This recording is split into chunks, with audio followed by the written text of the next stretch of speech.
welcome back. You're listening to Motivation Minute. We unravel the timeless truths in that stack of books you don't have time to read so that you don't have to. I'm Spencer Harrow. I'm a software engineer from Baltimore, Maryland, joined by Jariah Miller, a small business owner in Libby, Montana. Hey, how's it going, Spencer? It's going great. This week, our book is Bet You Didn't See That One Coming: Obama, Trump, and the End of Washington's Regular Order. And for this book, we are extremely honored to have on the former governor of Maryland from 2003 to 2007, which, by the way, is remarkable given we're an extremely deep blue state. He's the sixth Republican governor in state history. He's also served on the U.S. House of Representatives and the Maryland House of Delegates, now a partner at King & Spalding Law Firm in D.C. Welcome to the show, Governor Ehrlich. Thanks, guys. Good to join you. It's great to have you. Happy to do it, and always fun to talk books and politics, and God knows there's a lot of interest in politics these days, particularly in the executive branch. Oh, certainly there is. And I think you captured it perfectly in this book because, I could tell from the tone, like your previous books that you've written, one was Turn This Car Around. The other was America, Hope for Change, and then Turning Point. I could tell the tone was brighter in this one. Like, can you tell us about your inspiration? How this came very about? Diplomatic of you, Spencer. Yeah, you're right about. I've done a lot of interviews for the book, but I've never really heard that comparison with my first three books and this one. And you're absolutely correct, because the first three were written during the Obama administration. Yeah, it must have been fun to write. It was fun, but it's interesting because liberal, conservative, right, left, no one saw this one coming. And right. And just to, I guess, get to the background of the book a little bit, I was out on a book tour with my third book, Turning Point.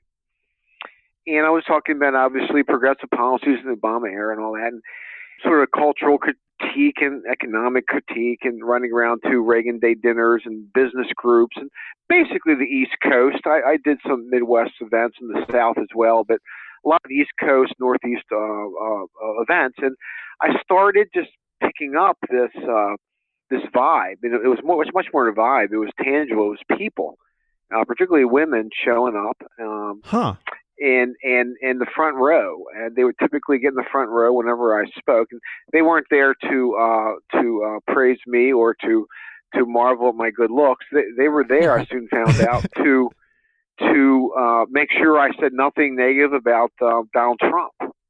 That is so interesting. And I chronicle this in the book, as you both know. And so I would go back. I would typically give maybe a couple speeches. But I spent a lot of time in New Hampshire during the early days as well. And I would relay these stories about, geez, I was up in New Hampshire, I was in North Carolina, I was in Florida, I was in Maine, and it wasn't the same people, but it was sort of the same MO. There was lots of Trump supporters showing up, particularly women. They were wearing Trump T-shirts. They were showing up in the front row, and they had no sense of humor about criticism of Mr. Trump. And my K Street law firm and my Washington friends laughed at me. They just laughed. And this was during a time when obviously the focus was on Ted Cruz and John Kasich and right. and Jeb Bush and you name it, the 17, and serious people, U.S. senators, governors, people who had won statewide races, and then there was a celebrity, a Wall Street, Manhattan real estate developer coming on, insulting folks and doing his thing and getting in their face and saying it like a lot of people had never heard it said. And it took a long while before the folks in my law firm and my friends in Washington to figure out that there was something going on. And by the way, to this very day, a couple of years later, there's a lot of folks on K Street in Washington who are still in denial. Exactly. Still like in denial. You mentioned that, whether it was the left or the right, nobody saw it coming. I didn't see it coming. Everybody, especially it seems up in the establishment and that lived in wealthy cities or like up in the high up society, like nobody knew it was coming. Why do you think that is?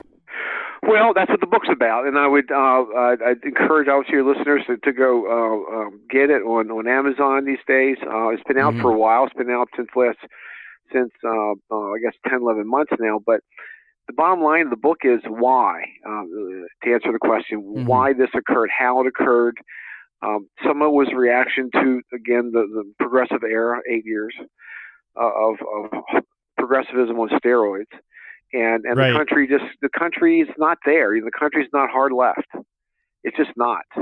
And so part of it was a reaction to failed Keynesian stimulus and failed Obamacare and failed just about everything, in my view, with regard to public policy from the Obama administration. And then along comes this guy, and he talks in very plain language. He talks interesting, Wharton School, Ivy League education, the whole 9 yards, the Trump family. But he talks like a guy working on a high rise in Manhattan and building it, not in the office. And that's completely different than politics these days. Well, it's not politically correct. It's too much for some people to this day. Obviously, it's in your face. It's sort of a hit and hug. I refer to it later in the book. It's a hit if you're in his way, or if you have a contrary position, or you're criticizing him. It's a hit, and if he can get you to agree, if he can get you to get to yes, if you say something good about him, then it's a hug. It's a fantastically interesting MO. It's the art of the deal, and it's the art of the deal brought to politics in a very interesting way. So what he did early on was figure out, or he knew, either figured out or knew, that he was going to be a very unique candidate. He was not going to have a large organization. He was not going to spend money on paid ads. He figured out early on that he was the story, that whatever he said that day, the press would follow, the press would report, that he would suck the air out of every room, he would suck the air out of every debate, because he was the story. And as a result, he did not follow the traditional MO of presidential candidates and getting people on the ground and building organizations brick by brick and all this stuff. He just thought it was a call to personality, and it worked. It did. Right. And that's one reason of many reasons articulated in the book why both establishments resented him so much. And one of the difficulties is how much he had to pick up the pieces of. Like, so Obama left so much in his wake with like Obamacare. You got like anti-choice, anti-market. You're talking in the book about, he failed to keep both of his promises about keeping your doctor and saving $2,500 a year in family health expenses. And real income growth not growing, and right, and sort of 2% as the new normal, and all that whole, and you didn't build that, and all that stuff we heard. So clearly, that was part of the genesis here. It was a reaction to hard left politics. But again, this was not Republican. This was Donald Trump, who'd been a liberal Democrat and a moderate Democrat, and now he was a Republican, and he had written checks for Hillary Clinton and all sorts of folks on the left for years. And so this was not the Republican establishment. This was the guy who's been pro-choice and pro-life and anti-gun and pro-gun. Yeah, and all over the board. But a guy who was pretty upfront about, for instance, why he wrote those checks to Democrats. I was a Manhattan real estate developer. I had to write checks to the people who control my zoning decisions, that sort of stuff. You never heard that. And you said that, like you said, he's definitely a disruptor. He challenged basically every status quo, like you're saying, from about the Israeli embassy, climate change, North Korea. In fact, I go over a list of about 30 of them when I give my sort of book talk, and people sit there and listen and go, yeah, this guy really is a disruptor. Yeah. And so my rhetorical question is, what part of disruptor did you think would be pleasant? Exactly. Right. There is no pleasantness to disruption. But what would you say he actually has accomplished so far? What are some practical things that, and in being a disruptor, obviously, some listeners who might not think like, okay, what has Trump actually done so far? Well, obviously, the Congressional Review Act utilized the Congressional Review Act to repeal so many regulations, empowering entrepreneurs through regulatory reform and a historic tax cut that really revved the economy. We're not talking about 2% growth. Now we're talking about 4% growth. Which is staggering. Which is staggering. And not so long ago, people said that was impossible. It was just simply impossible. Talking about challenging establishment assumptions from everything from monument designations in the West to giving money to the PLO to deadbeat NATO members. Just going around and being a bull in the china shop. In the book, there's a piece I've written. I forgot which publication, but I say, look, he's the guy that shows up uninvited to your cocktail party, drinks your booze, eats your food, and tells everybody what a bad party you had. Yeah. And he probably did have a bad party, and he's going to tell people about it, and he doesn't care necessarily about the repercussions, which is, again, very interesting for a politician. So, in further answer to the question how this came about, he challenged those assumptions. He challenged the status quo in Washington. And what do status quos hate? They hate disruptors. They hate disruption. Yes. They value status quo, both sides, both Republicans and Democrats. That is his secret sauce, like being America first and, dramatic with his moves because it catches people off guard. I just read a headline this week, Trump just achieved what every president since Nixon promised, energy independence. And, that's a big deal because we haven't been at this point.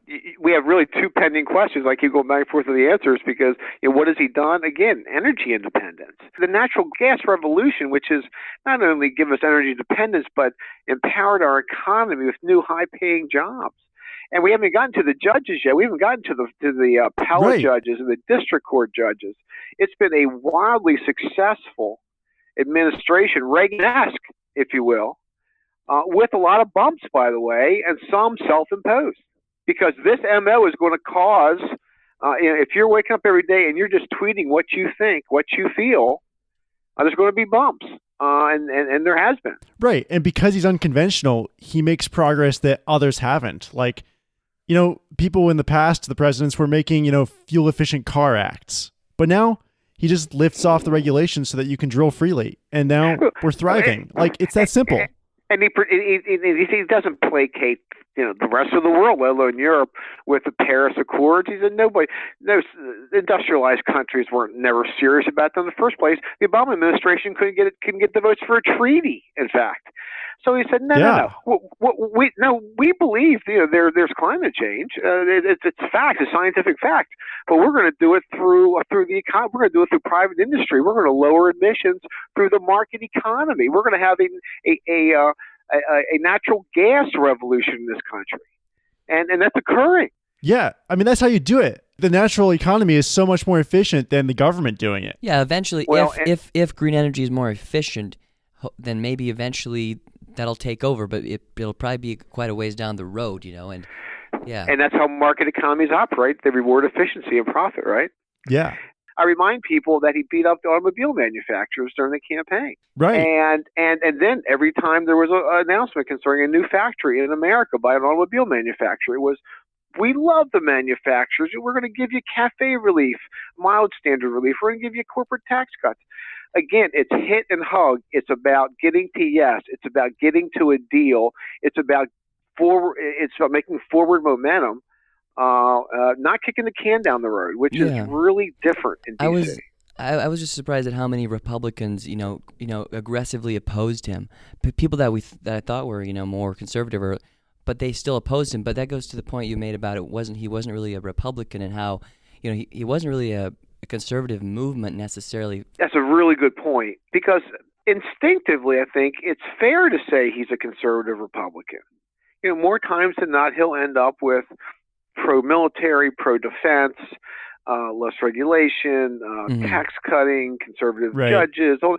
But on the other hand, it's on maybe property rights and trade issues. He's not a conventional Republican at all. On the note of labels and everything, I think you wrote an article about who are the liberals, or where the liberals now, where are they? Yeah. And how does the idea of a liberal differ from the progressive left? Yeah, it's interesting. I'm writing a piece on that as we speak. It should be out in a couple of days on this very topic, because I'm fascinated by it as the Democratic Party moves further left. And I don't call it a socialist party, because very few folks in that party are calling for government to assume the means of production, for example. But it's basically a huge government intervention / welfare state party. and that's what people are calling for, these progressives. And I would just draw the line at speech.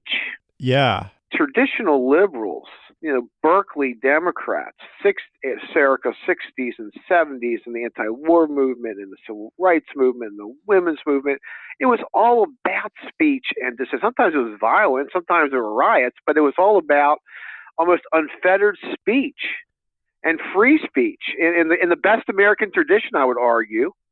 And what's the left about today? What's the progressive left about? It's about shutting down speech on college campuses, in the media. It's about with the speech safe codes zones and trigger warnings and all these silly notions the left has invented in the last 10 years.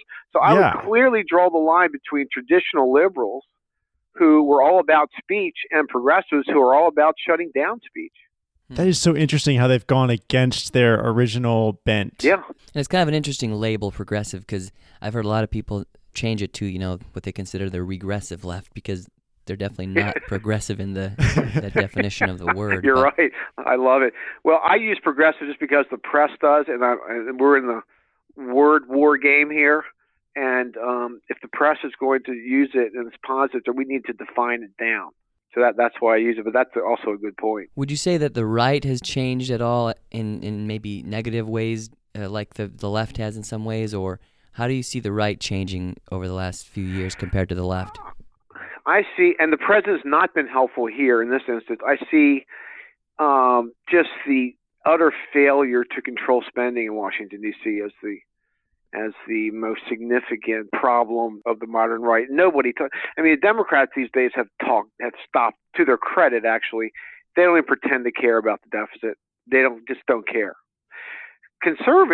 Alleged conservatives in Washington pretend to care, which is probably worse. They give it lip service. And then every spending bill comes down the road. So the pressure to spend in D.C. is enormous on both parties. And if we're supposed to be the party of fiscal constraint, that's one measure we have failed miserably in the modern era. Well, yeah, and who wants to give up, freebies and entitlements? You're talking about this in the book. It's so hard to stop the spending. And I talk about in the book also, when someone like Paul Ryan comes along, who's a serious smart guy and serious about entitlement reform and tries it, and with regard to Medicare, he just gets murdered, we lose that special election in New York 26 a few years ago. They scare older people. The Democrats the progressives particularly are excellent at scaring seniors. Whenever we talk about Social Security or Medicaid or Medicare reform, I thought one of the best parts of our ObamaCare bill was devolving Medicaid back to the states. As a former governor, I would have loved to run my Medicaid program closer to the people. It would have been more efficient with poorer people. Right. And I would have focused, by the way, on the original purpose of Medicaid, which was poor women with children, not able-bodied men 25 years old. Yes. The bottom line in American politics is if you're going to do something serious about entitlements, you're going to get punished next election day, and that's not a very good moral. And that's tough because it's election to election that you get back in. And so it's like who wants to do that? But you're absolutely right. Happens, it's such an intangible issue. I talk about this in the book as well. It's such an intangible issue. It's okay. I wake up tomorrow and the debt's another $28 million. So what did the Ravens do? What did the Ravens do yesterday? Right. I don't feel it. Where Obamacare, you felt. Trust me, you feel job creation. You feel more money in your pocket because of tax cuts. Right. You see more startups because of regulatory reform. What's tangible and intangible explains a lot of human reaction in politics. I've always wondered, about the debt. Is that ever going to get paid off, or how would it be possible? Would it be a 100-year plan, 500-year plan, or could it go bankrupt, and what would happen, with the debt? Obviously printing money and hyperinflation is always that's the easy pointed answer, to as the easy answer and the ultimate, by the way, downside. Not so long ago, it was 10 trillion, and now it's 20 trillion. And the people come up, politicians, and I use these lines as well. And every man, woman, and child in the country is going to owe $52,000, and everybody claps and they don't think about it, but it sounds good when you say it real fast, and nobody does anything about it. It's a real number. Right. So again, governors are viewed as fiscal stewards. Why? Because we don't have printing presses. Because constitutionally, I had to offer a balanced budget. I had to balance my budget every year, and I could not print money. I had to either grow the economy, or not to or get smarter with government, or cut services. There's not a whole lot of options there. They're not cutting anything in D.C. They're putting the brakes on increases rather than cutting. So, and that gets demonized. And you got to start somewhere. You got to start somewhere. There was a penny plan. Tim Penny, I think from Minnesota, House member years ago, had the penny plan. Have every cabinet secretary knock a penny off his or her budget. The problem is that when people say, okay, problem is not the 13 appropriations bills to fund the government. That's only a third of the entire budget pie. Two-thirds of the federal spending is entitlements. Medicaid, Medicare, Social Security. I was really surprised when I saw that. Like, I think it's something like 2% of all of our tax money goes to like roads and bridges or infrastructure. Like, that's a tiny percentage. And the rest, a lot of it's just going to other Medicare and all that, and obviously some to the military. But and so really, it's pretty easy to understand. A third of all the Defense Department and HUD and Interior and State, and you think about all the things these agencies do, that's 33 cents on the dollar. Everything else is entitlement reform. And entitlement means it's not subject to annual appropriations. If you want to cut the defense budget, you can. If you want to cut the Interior budget, you can. But again, those other three programs are automatic unless you do something. Right. So real quick before we wrap up, we got two final questions. Mine is, you've been in government for a while now. You've been like a Maryland delegate, U.S. congressman, governor, and you're in a different position having seen the political side than like your middle of the road person in America. I'm curious, like having experienced the ins and outs of the political system, is there any advice you might have for someone who's undecided, or like, are there other factors people should be considering about than we see on the news? I see social media taking some of the fun out of politics and life. I see social media taking a sense of humor out of politics and life. Yeah. I see this whole, my guy, I'm going to be offended. I'm ready to be offended. I want to be offended. I'm a professional offended person. And that's what our college kids are being taught. And so enough of that. Enough of it. I think it's a very dangerous thing when comedians start boycotting college campuses, because they're, or let alone conservative, are not allowed on college campuses because what they say is quote unquote hate speech, which appears to be anything that's not progressive. Right. I was reading an article on this week about like how Twitter makes everything blow up a lot faster that anybody could have tweeted versus, finding the news source you're going to listen from. It's a very different ballgame. I would ask people to be more critical, more critical in a neutral sense. This is my point. Yeah. Not in a hypercritical sense, but in a more balanced way. People, people have sense of humor. They make mistakes. They misspeak. It's not the end of the world. You can't get back to rational dialogue in politics without recognizing humanity and the fact we make mistakes and we're not perfect. Yeah. So I think by and large, social media has not been a plus for political discourse. Cool. Well, I got one more question. So on our podcast, we like to talk a lot about small business or entrepreneurship. So you mentioned earlier how Obama said, you didn't build this, and there's a famous quote, or like, if you own a small business, you didn't build that, and he was making the point that the larger culture or the nation, obviously it's true we have a great nation, but he kind of also was saying how basically you don't own something, the government, or I guess that's kind of how I got from it, the state is more in control. And I guess there's a contrast that you see from the left and the right, definitely, from Trump versus Obama, of, Trump is an entrepreneur, small business, or a big business as well, but he's a businessman, and he has a very different mindset than what you see on what Obama had, or I would say the left in general. But what is that contrast that you see as far as their perspective on what it takes to be successful in America? I think it's an appreciation for the element of risk. So the left is more about cradle to grave government, and on the right, it's you get bloodied. You're going to get up there. You might go bankrupt. You might lose your business. You might fail. So what are you going to do about it? You're going to cry to the government. You're going to try again. And a lot of people failed. A lot of people, whether you're a coach, whether you're a business person, whether you're a politician, the measure is, do you blame yourself? Do you blame outside factors? Or do you get up? And so I think the element of risk and how people view markets, particularly the progressive left these days, it's viscerally anti-market. They don't trust markets. They trust government. By and large, on the right, we trust markets. We trust freedom. And freedom, by the way, means we don't guarantee results. Mm-hmm. You could end up really bad being a freedom person. You could also end up a billionaire. But that's what's cool. Right. And if you end up bad, you come back. Get a second chance with a better idea.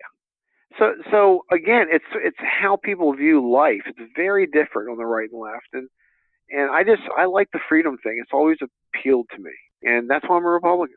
So it's ultimately about kind of responsibility, or not being a victim, or or basically taking ownership and taking responsibility. Well, we haven't talked for your about own. that. Thank you for bringing that up, because the victimology thing has become it's comical. It's just become comical. And again, that sort of separates not liberals. Well, liberals didn't celebrate victimhood. Progressives do. They teach victimhood in college. That's not how I'm bringing my kids up. Mm-hmm. So again, this is a culture. The culture war proceeds unabated, and we better show up to fight, because if we don't, we're going to lose. You have 40%, 50% of young folks today identifying with socialism over capitalism. That's losing the culture war right there. That's a tangible result. Yeah, I'm just surprised so many kids my age in their 20s are all about socialism, and they don't realize, they don't know what it is. They don't know what they have no idea. They have no idea. It seems good on the surface, but the thing is, it's when you get into what it really means that there's no the high risk, high reward. But here's the deal. I say that a lot, but I thought about that. What I usually used to say that, but now I think, you know what? It really doesn't even sound good on the surface. Is someone else taking care of you from cradle to grave? That shouldn't sound good. Yeah. That should bum you out. Yeah. Because you don't have control. It's really us losing control.